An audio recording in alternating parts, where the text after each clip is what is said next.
Hello everyone. Here I have a poem for the student of class 4th. Why?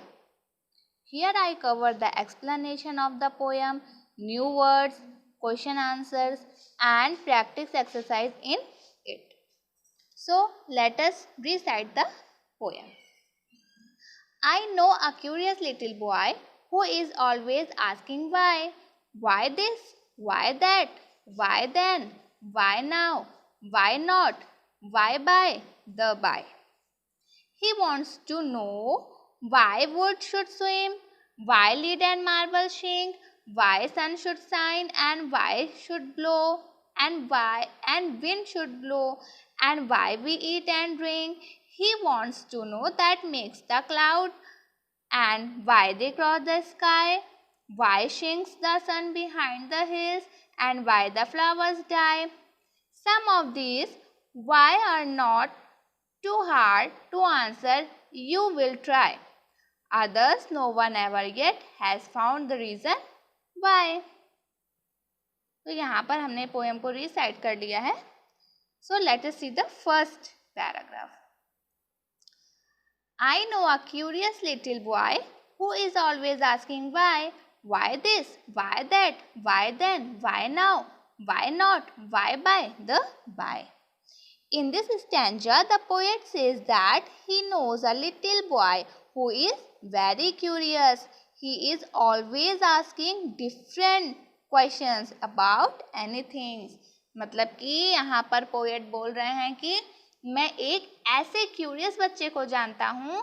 Curious means होता है उत्सुक या फिर जिज्ञासु, जिसे जानने की इच्छा हो, हर चीज़ जानने की इच्छा हो. तो पोएट वही यहाँ पर कह रहे हैं कि मैं एक ऐसे बच्चे को जानता हूँ who is always asking why, जो हमेशा क्वेश्चंस करता रहता है. वाई मीन्स क्या होता है? क्वेश्चन वर्ड है ना. वाई मीन्स होता है क्यों. तो वो हमेशा क्वेश्चंस करता रहता है. क्या क्वेश्चंस करता है? Why this, why that, why then, why now, why not, why by, the by. मतलब कि ऐसा क्यों है, वैसा क्यों है, ऐसा क्यों नहीं है, ऐसा क्यों होता है, वैसा क्यों होता है. मतलब कि वो डिफरेंट टाइप के क्वेश्चंस हमेशा पूछता रहता है. He wants to know why wood should swim. वो ये जानना चाहता है कि जो लकड़ी होती है वो उन्हें तैरना क्यों चाहिए या फिर वो तैरती क्यों है. अगर आप पानी में लकड़ी को डालते हो तो वो तैरती है ना. तो यही वो पूछ रहा है कि वो क्यों तैरती है. Why lead and marble sink. और अगर आप कोई भारी चीज़, हैवी चीज़ या कोई संगमरमर का पत्थर है, इस टाइप का स्टोन है, उसे आप पानी में डालते हो तो वो शिंक क्यों करती है, यानी कि वो डूब क्यों जाती है. Why sun should shine and wind should blow. अब वो ये पूछ रहा है आगे कि सूर्य को, सन को चमकना क्यों पड़ता है और हवा को बहना क्यों पड़ता है. यानी कि सूर्य क्यों चमकता है, हवा क्यों चलती है. And why we eat and drink. और हम खाना क्यों खाते हैं, पानी क्यों पीते हैं. मतलब कि इस टाइप के सारे क्वेश्चंस कि ऐसा क्यों है, वैसा क्यों है, भारी चीज़ें क्यों पानी में डूब जाती हैं, कुछ चीज़ें हैं ऐसी क्यों वो तैरती हैं वाटर में, और सन क्यों चमकता है, हवा क्यों चलती है. अब बताओ हम खाना क्यों खाते हैं, पानी क्यों पीते हैं. तो इन सब टाइप के क्वेश्चंस वो बच्चा जो है पूछता रहता है. He wants to know that makes the cloud and why they cross the sky. और वो ये भी जानना चाहता है कि बादल कैसे बनते हैं और वो आसमान में हमेशा क्रॉस बने चलते क्यों रहते हैं. आप देखते हैं ना, बादल होते हैं स्काई में, आप देखते हो एक जगह से दूसरी जगह जाते रहते हैं. तो वो वही बच्चा जानना चाहता है ऐसा क्यों होता है. Why sinks the sun behind the hill and why the flowers die. और जो सन है वो पहाड़ी के पीछे छिप क्यों जाता है. यानी कि जब सनराइज जो है सूर्यास्त होता है तो देखते हो ना आप, धीरे धीरे अस्त होता चला जाता है तो वही नीचे जाता है. तो वही बच्चा पूछ रहा है ऐसा क्यों होता है. And why the flowers die. और ये भी कह रहा है और जो फूल होते हैं वो मुरझा क्यों जाते हैं. तो उसका कहने का मतलब है सुबह खिलते हैं, इतने प्यारे लगते हैं, फिर मुरझा जाते हैं. अब ऐसा क्यों होता है, क्यों नहीं वो खिले रहते हैं, मुरझाते क्यों हैं. Some of these whys are not too hard to answer if you'll try. और यहाँ पर पोएट बता रहे हैं कुछ क्यों के जवाब इतने भी कठिन नहीं होते कि अगर कोशिश करें तो हम उनका जवाब नहीं दे सकते। यानी कि अगर आप भी सोचो कि ऐसा क्यों होता है तो कुछ के तो जवाब हमें पता रहते हैं कि ऐसा क्यों होता है। जैसे कि हम खाना क्यों खाते हैं, हम खाना इसीलिए तो खाते हैं जिससे हमारे एनर्जी बनी रहे, हमको जीने के लिए खाना पड़ेगा। तो कुछ ऐसे क्यों है जिनका तो हम भाई आंसर दे सकते हैं। Others no one ever it has found the reason why, मगर कुछ ऐसे भी होते हैं जिनको बताना बहुत मुश्किल है, जिनके बारे में आज तक कोई नहीं जान पाया है। कुछ ऐसे भी क्वेश्चन होते हैं हमें खुद भी नहीं पता होता कि ये क्यों ऐसा हो रहा है।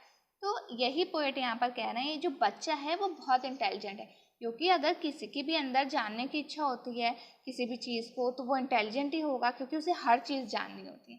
मगर वो बच्चा है तो कुछ के जवाब तो उसे मिल ही जाते हैं कि ऐसा क्यों होता है, मगर कुछ क्यों ऐसे भी वो पूछता है कि उसके जवाब तो किसी को भी नहीं पता होते। कि सूर्यास्त क्यों होता है या फूल क्यों मुरझा जाते हैं, ये तो प्रकृति पे डिपेंड है। ऐसा होता है, हमें पता है ऐसा होता है, पर ऐसा क्यों होता है इसका आंसर तो हमें नहीं पता होता। तो देखिए ये पोयम आपकी फिनिश हो गई है, बहुत ही इंटरेस्टिंग पोयम है। और आप लोगों को भी जानने की इच्छा होती है ना हर चीज़ क्यों मैम ऐसा क्यों होता है, आप लोग भी अपने मम्मी पापा से पूछते रहते हो तो पूछा करिए, क्योंकि ये बहुत अच्छी चीज़ है कि आपको भी कोई चीज़ जानने की इच्छा हो और आप उसे ज़रूर पूछिए। ठीक है, चलिए अब हम इस चैप्टर के न्यू वर्ड्स देख लेते हैं। यहाँ पर देखिए न्यू वर्ड्स में आपके पहला वर्ड है क्यूरियस। क्यूरियस मीन्स होता है उत्सुक या फिर जिज्ञासु। लीड, लीड यहाँ पर है मेटल, मेटल यानी कि कोई भी हैवी चीज़ लीड है। और मार्बल मीन्स संगमरमर, और सिंक मीन्स होता है डूबना, और रीज़न मीन्स कारण। चलिए आपके न्यू वर्ड्स कंप्लीट हो गए हैं, और अब देखिए जो चैप्टर की प्रैक्टिस एक्सरसाइज है हम उसकी तरफ बढ़ते हैं। देखिए यहाँ पर रीडिंग इज फन में दिया गया है, name a few things that sink. आपको ऐसे कुछ चीज़ों के नाम लिखने हैं जो सिंक करती है, यानी कि जो पानी में डूब जाती है। तो the answer is coin, stones, marbles, phones, cars, fruits and vegetables, ये सारी चीज़ें सिंक करती हैं। और सेकंड है list 3 questions that the little boy ask. आपको 3 क्वेश्चंस लिखने हैं जो लिटिल बॉय जो ने पूछे थे पोयम में। तो आप कोई भी 3 क्वेश्चंस ले सकते हैं, पोयम देखिए और पोयम में से कोई भी 3 क्वेश्चंस आप चूज करके यहाँ लिख दीजिए। तो पहला क्वेश्चन आप ये लिख सकते हैं, why does wood swim, why do lead and marble sink, why does the sun sink behind the hills. तो मैंने ये 3 क्वेश्चन चूज किए हैं, आप कोई और भी 3 चूज कर सकते हैं पोयम पढ़ के। चलिए अब थर्ड क्वेश्चन है, what sort of a boy is described in the poem. अब इस पोयम में वो लड़का कैसा है, दुखी है, जिज्ञासु है, उत्सुक या बहादुर है।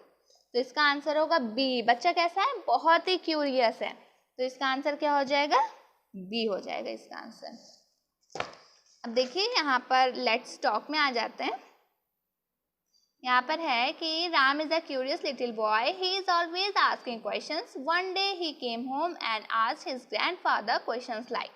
तो राम भी एक बहुत ही क्यूरियस बच्चा है, तो वो भी बहुत सारे क्वेश्चंस पूछता है। तो एक दिन वो अपने घर आता है वापस और अपने ग्रैंडफादर से कुछ क्वेश्चंस पूछता है। अब उसके क्वेश्चंस क्या है, why can't we look at the sun during a solar eclipse. तो हम जब सोलर इक्लिप्स लगता है तो हम सन को क्यों नहीं देख सकते।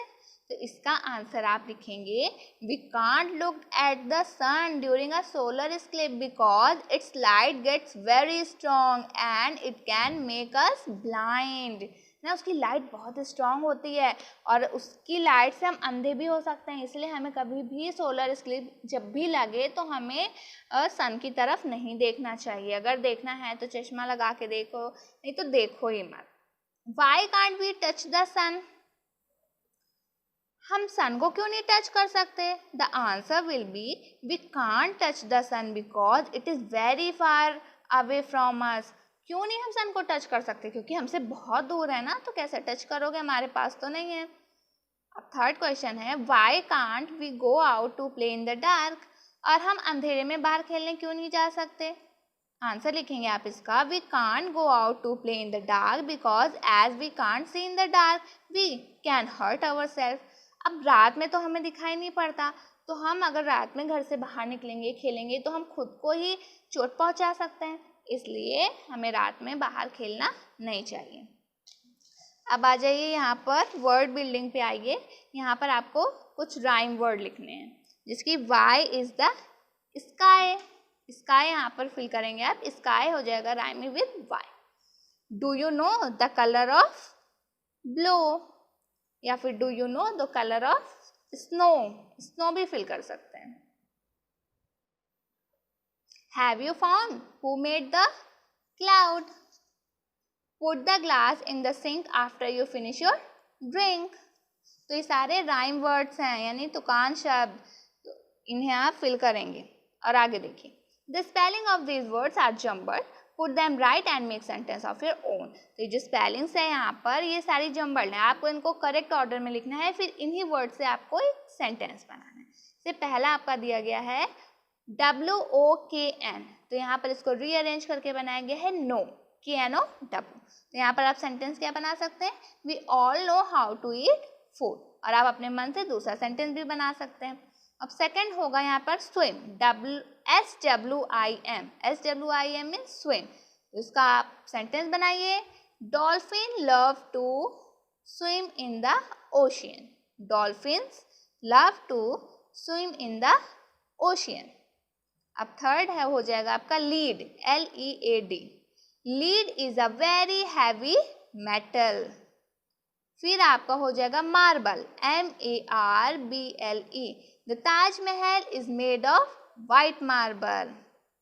अब लास्ट आपका हो जाएगा हिल्स, HILLS, आपका सेंटेंस बनेगा, we go to hill station for our summer vacations. तो आप कोई और भी सेंटेंस बना सकते हैं और इस सेंटेंस को भी लिख सकते हैं।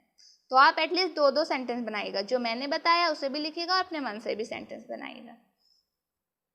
चलिए अब यहाँ पर आते हैं let's write pair, discuss and write. Why do cat and dog fight, अब आप बताइए हमेशा बिल्ली और कुत्ते क्यों झगड़ा करते रहते हैं आपस में।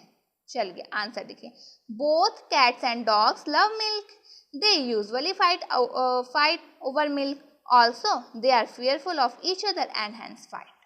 दोनों को ही मिल्क पसंद है ना, तो इसलिए दोनों लड़ते रहते हैं, फियरफुल रहते हैं कि मेरा दूध ये ना ले ले, इसी वजह से हरदम लड़ते रहते हैं। Why do we walk across the road, not run?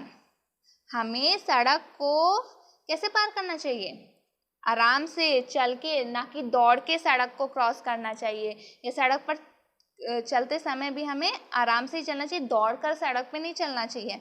क्योंकि लिखिए answer, while crossing the road we don't run because running may lead to accidents. Instead we walk while judging the vehicle on the road and thus saves ourselves as well as other। हमें पहले जो भी road पर vehicles आ रहे हैं उन्हें देख लेना चाहिए, जब रोड क्लियर हो तभी रोड को आराम से चल के क्रॉस करना चाहिए। इससे आप अपनी भी सुरक्षा कर सकते हैं और दूसरों की भी कर सकते हैं। Why do people like ice cream? आप लोगों को आइसक्रीम क्यों पसंद होती है, बहुत पसंद होती है ना सबको, मुझे भी पसंद है और आपको भी पसंद है। चलिए आंसर लिखें, ice cream is a cool dessert, it has a good taste, hence people like ice cream. इसका टेस्ट बहुत अच्छा होता है ना आइसक्रीम का, बहुत ठंडी ठंडी होती है, इसलिए आइसक्रीम सबको पसंद होती है। आप सेकंड देखिए, write down at least 2 questions using why. अब आप 2 क्वेश्चन कम से कम लिखिए जिसके स्टार्टिंग वाई से हो। तो आप लिखिए why is the sky blue and question mark लगाइए लास्ट में, और बी में लिखिए why do flowers have fragrance, मतलब फ्लावर्स में खुशबू क्यों होती है, और उसके बाद क्वेश्चन मार्क जरूर लगाइए, क्योंकि विदाउट क्वेश्चन मार्क सेंटेंस सही नहीं होगा। हर इंट्रोगेटिव सेंटेंस के लास्ट में क्या लगता है, क्वेश्चन मार्क। तो यहाँ पर ये चैप्टर आपका फिनिश हो गया, ये चैप्टर आपको समझ में आ गया होगा। चलिए ये आपका यूनिट 4 का फर्स्ट चैप्टर था वाई। अब नेक्स्ट वीडियो में हम पढ़ेंगे अलाइस इन वंडरलैंड। तो तब तक आप इतना वर्क आप कर लीजिए और सबको सारा क्वेश्चंस लर्न कर डालिए। अब हम मिलते हैं नेक्स्ट वीडियो में, बाय बाय।